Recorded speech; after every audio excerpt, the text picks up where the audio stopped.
Hi everyone, Ms. Joelle here for Tech Tip Tuesday.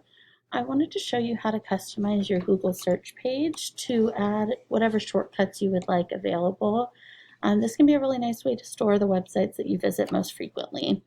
So you have a couple of options here. The first option is to see what is already there and just add to it. So usually what's going to be there are the websites that you have already gone to pretty frequently. So if you want to add a shortcut, all you have to do is give it some sort of nickname. So maybe I'll do, I don't know, Google Drive. And then you're going to put in a URL. So what you would do is you would come over here. Oops, not Senior Drive. Open your drive, get that link, and then paste it in the URL. And so now you can see that I have a shortcut to my drive. When I click it, I will now be taken to my Google Drive.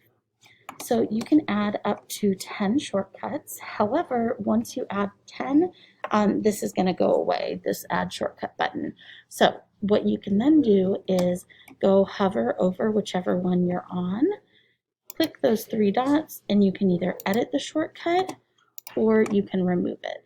So like, I don't really know what this one is, so I'm going to remove that one. You also have the option over here to customize.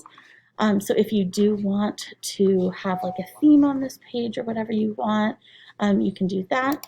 And then you can come over here to select your shortcuts, and they can either be the ones that you curate, or if you just want your most recent sites visited, you can just have it kind of default and it'll pop up ones for you. So that's about it. Hope that is helpful. Have a great week.